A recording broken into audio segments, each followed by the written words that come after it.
Yesterday, a horrific incident happened on a train. 10 people are in hospital, 9 fighting for their lives, and naturally the investigation's only just started. No identities released. Those are the facts. But before the truth can even have time to catch its breath, Reform's Zia Yousaf was already on Laura Kuenssberg, playing his part in the oldest political game in Britain, weaponising fear. 40 seconds into his interview, he's already started sowing the seeds of doubt, wanting to know the perpetrators, wanting to know who they were. Any form of speculation at this point would be totally inappropriate, but I think it's reasonable to make this demand that, look, we don't know yet who these monsters were. We don't know why they did it. But what we ask of the Prime Minister and the Home Secretary is, as soon as they have the answers to these questions, they share that with the British people. The British people can handle it.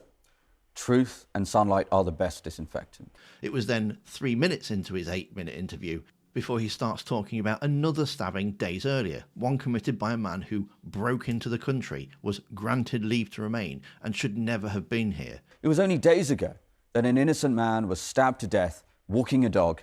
And, that was, of course, by a man who had broken into the country, had come here on the back of a lorry, then granted, by the way, leave to remain by the previous Tory government. He should never have been in this country. And I want to make that point too. It is perfectly reasonable. Look, of course, everyone at Reform understands. Of course, British people commit crime. Of course, British people commit violent crime. We get all of that. But what is clear is that far too often, people who should never have been in the country at all are committing violent crime, who are committing sexual crime, who are committing murders. And the correct number of people doing such a thing is 0, Laura. We must secure our borders. We must retain our sovereignty. And it's important, though, to say to people at this point, we've got no reason to believe anything about the nature of these attackers. We simply don't know, and linking them. But we do know the details of the one a few days ago, which is what I was just reminding people that we don't know yet any details, and we'll bring them to people. He never said these attackers were migrants. He didn't have to. This is how you plant the seed. Deny the speculation, then hand-feed the audience the image you want them to picture. It's the same playbook we saw with Farage over the last year's summer riot, all under the guise of just asking questions. A violent act, real fear, no confirmed details, and then comes the framing, maybe it was one of them. That's how the narrative starts. Before the first protest, before the first brick, fear first, facts later. And it works. Those anti-immigration marches that turned violent in August, they didn't start in the street, they just started with interviews like this, drip-feeding the idea that migrants are to blame before anyone knows who's responsible. And Zia's performance fits the formula perfectly. Frame knife crime as an import problem, not a national one.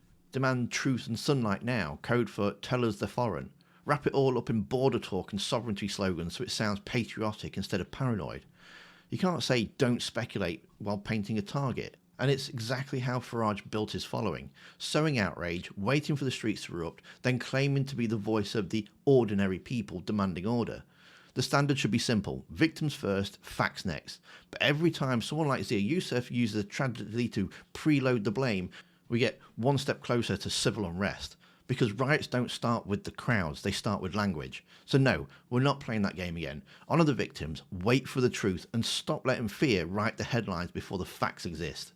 And if you want to know why they are a massive threat to our democracy, well, you need to watch the video that's on screen now. Thanks for watching, don't forget to hit that like button, and I'll see you next time.